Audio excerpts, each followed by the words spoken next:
Morning. I thought about rapping, but I'm glad somebody else took that role. Let's see here. So, my name is Django Kroner. I'm the owner of the Canopy Crew. The Canopy Crew is a team of rock climbers, tree climbers, carpenters, and arborists.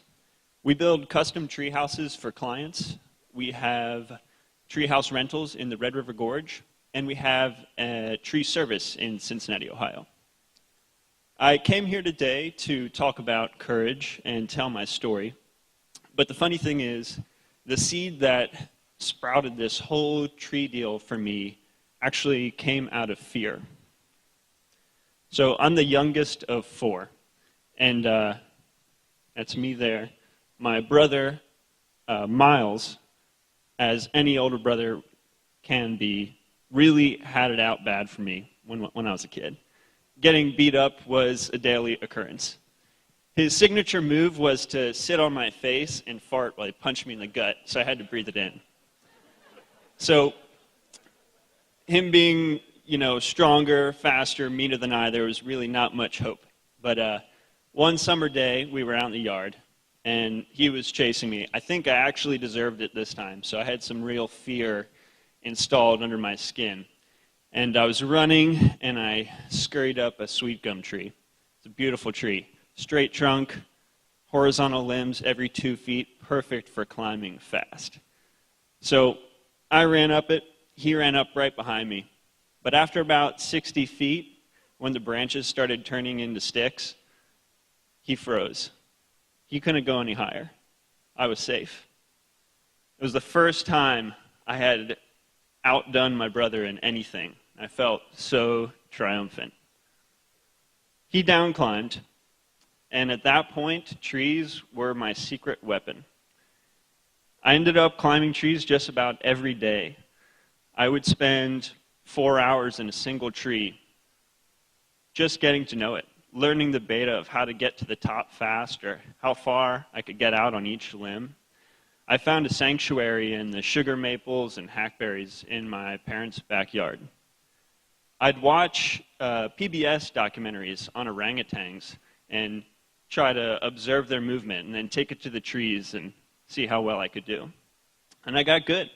I would freak my parents out and top out canopies and wave to them through their windows of their third floor. So it was definitely a real intimacy. I spent a whole summer just climbing trees, kind of just on my own, and it was the first space that I had to call my own. And it was kind of a place to hide away from the scary world of childhood. Oops, I'm going to go back one there. So when I went to high school, I kind of got the curiosity of adulthood and the outside world, and my passion for tree climbing faded into the back burner. I graduated high school, and I didn't really know what I wanted to do, but I knew that I didn't want to go to college. I didn't love school, and ultimately, I was terrified of debt. So not going to college took a lot of courage, but not by me. It was a pretty easy decision for me to make. But I sat my folks down. I gave them my pitch as to why I didn't want to go, and I watched them build up a lot of courage to let me make my own decision and choose my own path. I decided to move to Milwaukee. I joined AmeriCorps, got a job with Habitat for Humanity building houses. My job there was to lead groups of immigrants and volunteers to do various construction tasks. It was my first job in the construction industry. So I got really good at teaching people who didn't speak the same language as me how to do things that I didn't know anything about. It was a pretty ridiculous job. While I was there, I got introduced to rock climbing, and this became how I spent all of my free time. We'd go out bouldering or trad climbing on the weekends, and I got a glimpse into the culture and the lifestyle, and I pretty much instantly became totally obsessed. at the end of the year of my habitat job, I thought, hell with a career, let's become a climbing bum. So I bought a tent. I got dropped off in the Red River Gorge and began my pursuit of rock climbing. I got a job with a timber frame cabin builder. I was 19. I had a rat tail. I wasn't really making any money. I was working as little as possible. I didn't have a vehicle or a computer, and I thought capitalism was out to get me. So I was totally content to just plan on spending the rest of my life hiding out in the gorge and riding it out.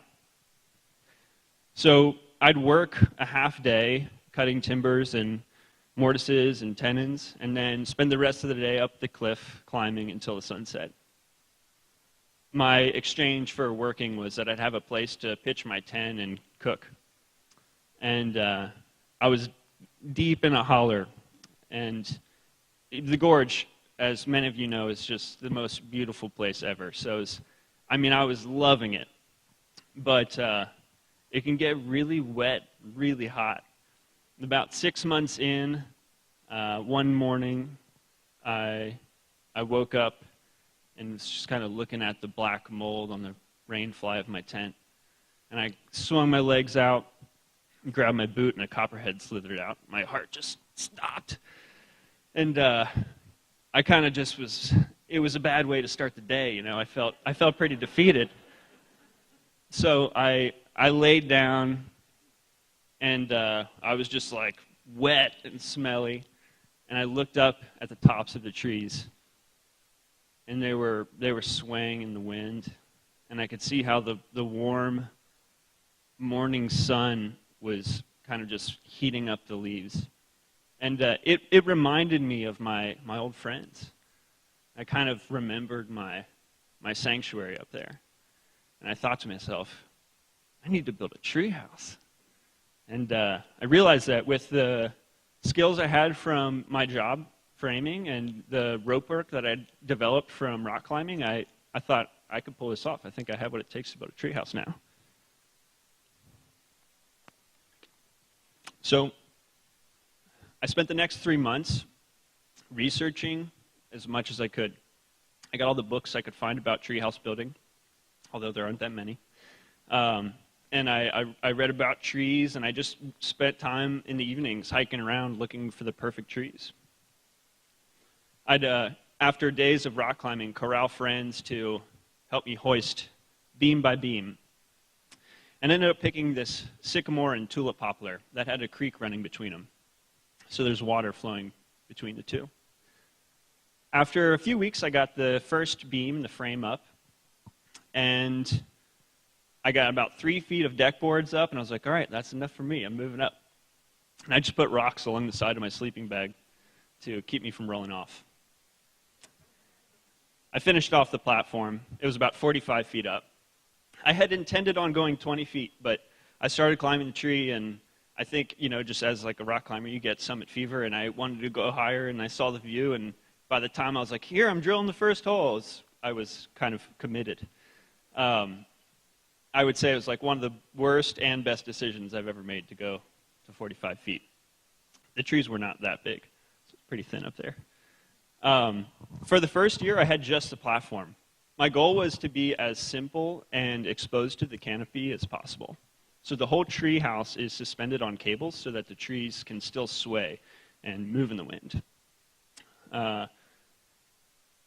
After the second year, I added a railing and a roof. This was a pretty cold winter. But I decided I didn't want walls because I really liked waking up in the middle of the night and just instantly seeing a huge view. And that became one of the most special parts about it. Every day when I'd climb up the rope ladder, it was just I just kind of laughed to myself, like, man, this is special. I was, up there alone in the woods at a time when most kids are going to college, developing socially. So I knew that I was missing out on something, but I was also learning to just kind of be with myself. And I'd spend the evenings just dangling my feet off the edge and just kind of soaking in the woods. And there were so many sounds, the tree frogs and the whippoorwills, the barred owls, and the random sticks breaking on the ground at night, the mysterious mammals. But I felt really safe high up off the ground. In the springtime, you'd have full 360 degrees of fireflies completely surrounding the treehouse. It was an intimacy and perspective on the forest that I couldn't imagine. I mean, it was something completely different. It wasn't like camping. It was just, I could tell what time of day it was just by the shade of green of the leaves in my trees. So I was really, really happy. I mean, I was totally content. I'd be laying in bed sometimes, and I'd hear random hikers walk by. They wouldn't know I was up there because they couldn't see me, but I'd hear them get all amped on the treehouse, like, "Whoa, look at that!" And that was exciting. And then I'd have friends over, and I could see how it tickled them. I mean, the treehouse reminded them that they didn't have to lead some kind of preset life that they were on. They didn't have to let their dreams be dreams. And it inspired them. And that felt really good to me. Sharing that canopy experience, I realized that might be something that could bring me sustainable contentment. But I was still totally dedicated on rock climbing. I was not going to waver from that path. After 3 years in the gorge, I was getting stronger and ticking off my goals one by one. But I still had one big goal in rock climbing, which was to climb El Capitan in Yosemite. So that next spring, I called up my buddy who introduced me to rock climbing in Milwaukee, and we set out west. We spent a couple months cutting our teeth on big walls, and it was super scary. Neither of us had done any big wall climbing before. We were both sport climbers and trad climbers, but this was something that was very different mentally. We set off to climb Zodiac, which is a route on El Cap. We spent 5 days on the wall. This, I believe, was day 3.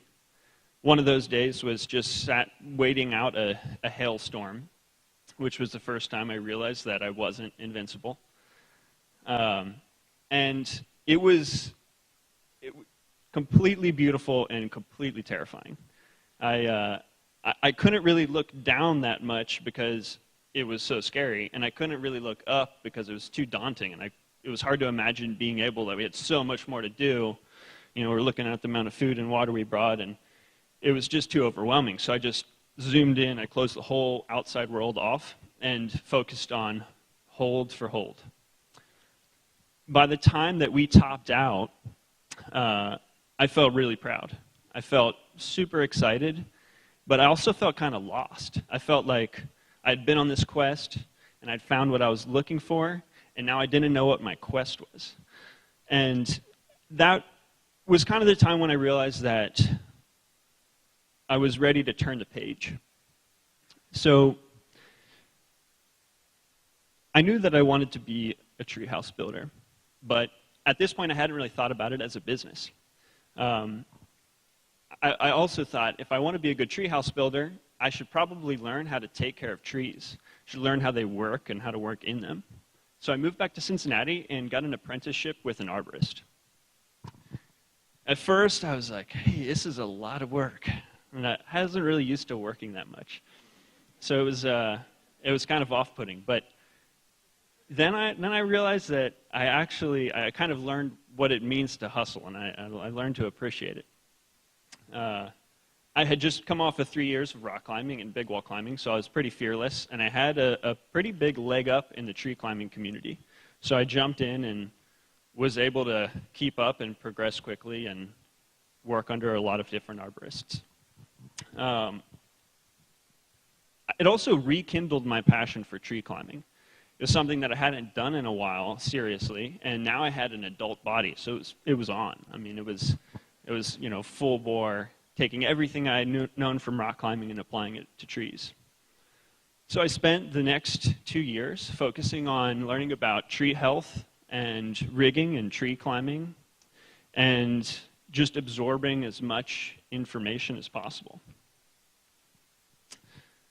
After about 2 years, I had developed a lot of confidence, and I started to get the feeling for the first time that I was ready for some kind of responsibility. I wanted to have something to show for myself other than stories. And at this point, I was basically, I was ready to go out on my own. So on November 13th, 2013, I launched the Canopy Crew, and I was 23. So this point, we were really working hard. Me and a few of my rock climbing friends were doing tree work, just grinding away. And I had saved up enough money to buy land in the gorge and build my first treehouse rental. One thing about hanging out in tree houses is it's impossible not to just endlessly dream of other treehouse options that you could build. So I had, notebooks of drawings and all sorts of ideas and designs that I was eager to try out. So I went down to Miguel's and found a few of my climbing friends who I knew had construction experience and showed them my drawings. And we started building the Sylvan Float, which was the first treehouse rental in the Red River Gorge that we put. 2.5 months later, this is what we came out with. I was very excited about it. It's beautiful trees between a red oak and a hickory, just a cozy little 2-person treehouse. So I put this photo on Instagram. And this is the part of the story that things pick up speed a bit. That photo went viral. And pretty soon I was getting calls to do articles and do talks. I got a call to write a book with Popular Woodworking magazine about treehouse building. And I even got a call to do a TV show. And I said yes to everything. I just said yes, and all of a sudden it was crazy. We basically just totally ramped things up. I expanded the crew. We picked up things with a tree service. We got real serious and started building tree houses for clients all over kind of the tri-state area. And I was writing the book, and at this point, building the second treehouse rental and flirting with the TV industry. So I got pretty overwhelmed and overworked, and this was a point for me that required the most courage.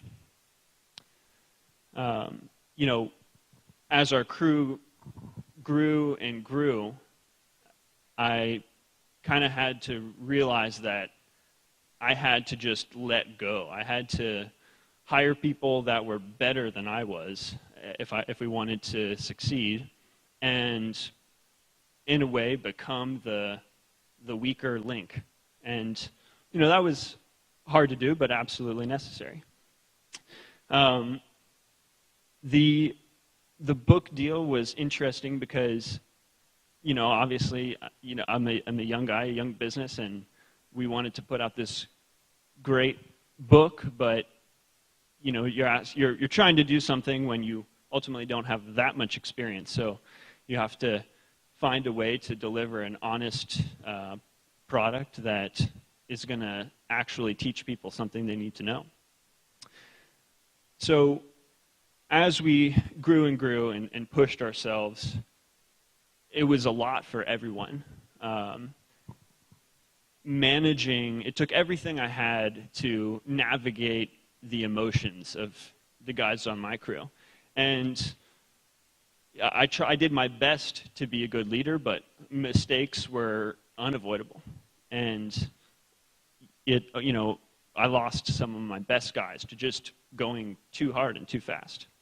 And those lessons were super tough. I mean, those kind of mini failures they hurt just like any failure hurts, but they were necessary. So as we continued to build, we built for more clients. We really wanted to push our envelope in terms of the portfolio. There are a few other treehouse building companies out there, and they've been out there for a long time, and we felt like they weren't really building pure tree houses. A lot of houses that were kind of like normal houses around trees. So as things got crazier and crazier, we finally got a call from Animal Planet, and they wanted to do a pilot for a new TV series. So, of course, we felt like we had to say yes. But we had just come off of a seriously long, hard summer, and we were totally fried. And a lot of the guys on the crew had made great strides in their life to get away from anything mainstream. I mean, they were living out of their vans at Miguel's. And, for me to ask them to step in front of a camera to go on international TV was a lot, and it took a lot of courage for them.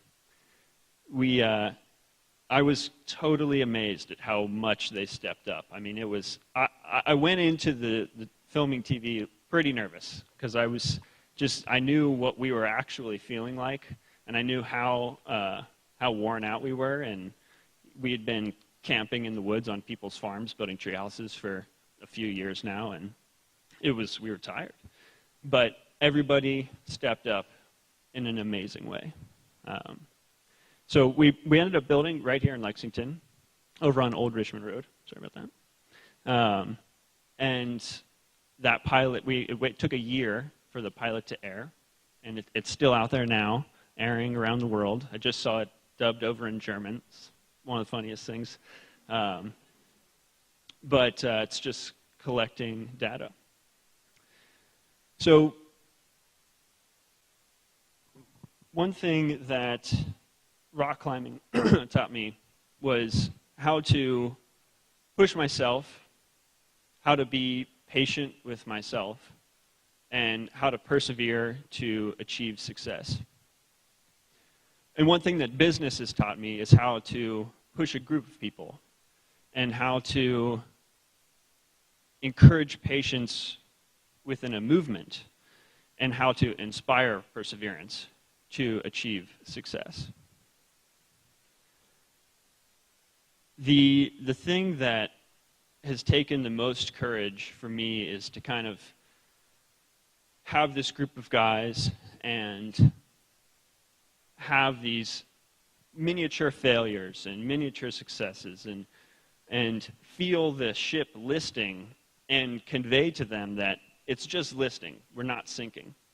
It's taken courage from everybody to develop this faith that we have a mission that we're on, and while we're all learning and growing, and we're going to make mistakes, and we're going to have huge blows, that doesn't mean that we're not still winning. And we can take those failures and learn from them, and they might be exactly what we needed in order to make the next move upward. And what I learned from climbing is that, when things go crazy and it all comes at once, if you just focus in on the task at hand, whatever you have to do on that tree house for that day to get it done, then eventually you'll make it to the top. It's been really interesting and challenging to actually convey this message to other people and, kind of get them to be a believer.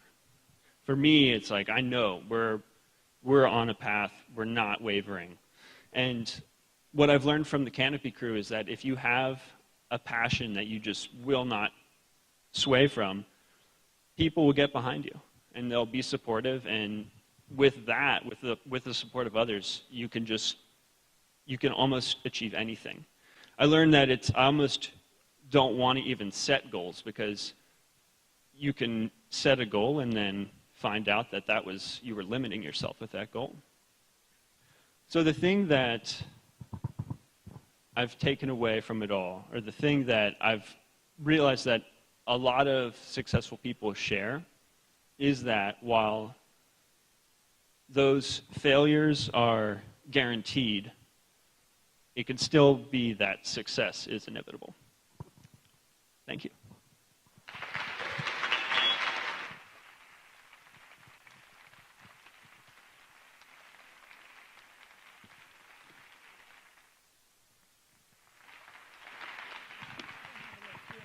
Yeah, totally.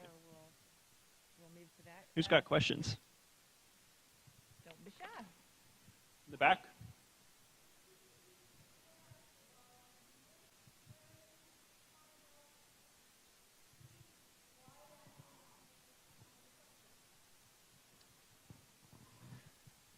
The scariest time of living in the treehouse, or just anything? Well, so one thing, part of what I do is tree removals. So, if there's a dead tree over someone's house, we'll take it down.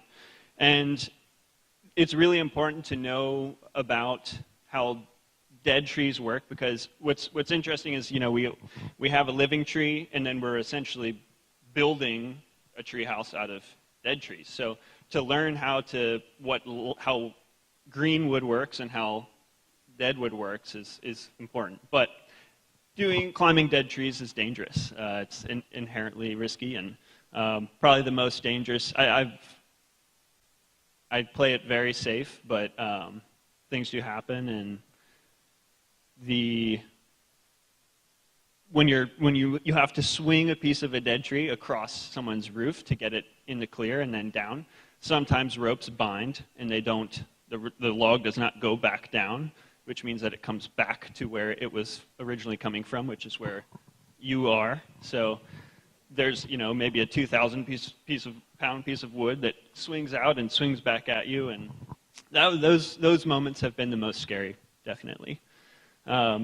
Funniest? That's a tough one. Oh, I got a good one. So in the gorge, there are barred owls. They're really easy to call in. At nighttime, you'll hear them. They're the who cooks for you owl. And one time I was sleeping in the treehouse, and I heard one, so I started to call it in. And, it got closer and closer and closer until all of a sudden it was in my tree. And they do this like, and then all of a sudden I realized that there was more than one. And I was down there and I was still calling, and they were above the treehouse. And then I realized that I was now part of a barred owl menage a trois. And I had heard things I'd never thought sounds birds could make. Yeah.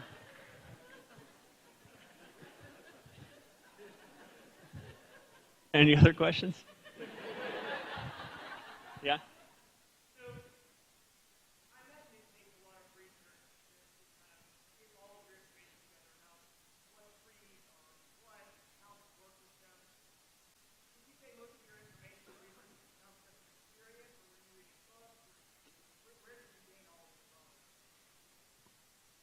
Well, treehouse building combines, you learn about trees themselves, definitely is number one.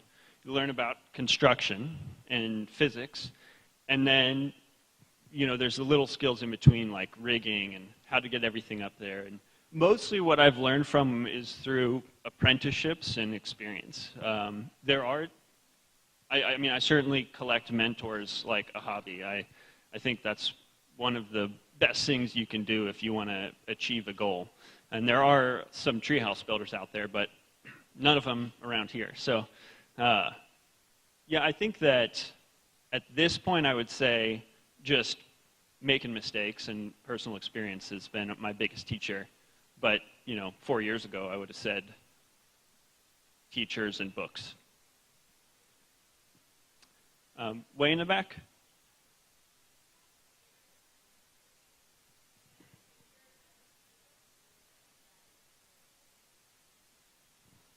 My favorite type of tree is a banyan. We don't have them around here. They're rainforest trees, but they grow. They can actually walk. They drop vines, and those become trunks. So they can be from me to that wall wide of just dense roots, and you can climb and walk around in them. Around here for building, I would say probably white oaks and hickories, just because they're really resilient. They're super rot resistant, they're resilient to bugs, they have really good root systems, and they're a really dense wood. So it's nice to build in a tree that you know has got your back. Right there? Just, well, I mean, in a way, yes. We're always traveling around. So we're living on site, and we do get to sample the tree houses we build. And when I'm in the gorge, I'll stay in my tree houses. But I don't live in the original tree house just because I'm moving around too much. Yeah.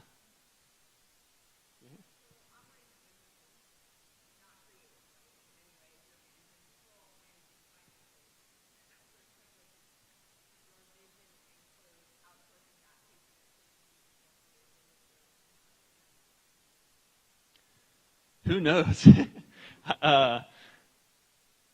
I mean, I think I do just a little bit of everything. Definitely the business end can be draining, but I think to me, it seems like the hardest part to outsource. I still do all the design, so I get to do all that part creatively. But, I do outsource kind of the nuts and bolts stuff, but I would say ideally I will outsource everything I don't want to do, and I'll get to a point where I can just do all the fun stuff. Yeah, in the blue?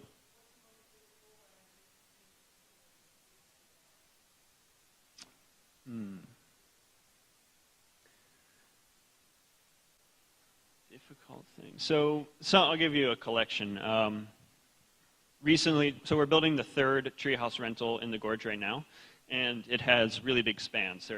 The trees are 25 feet apart, so it's not really easy. If we wanted to use wood as our foundation beams, then the beam would have been about 1 ton, 2,000 pounds, which is really hard to get up into the woods and then in the air, several of them. So we ended up building a whole structure out of steel. And that was a big challenge, just because we've never worked with steel before. We've done clawfoot bathtubs in trees, and we've done electricity and rainwater collection and showers. I would say the most interesting challenge we've had, or fun challenge, was we built one for a little girl, and her main request is that she wanted an elevator for her pet turtle.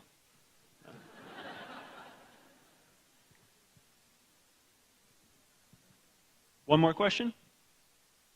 In the back?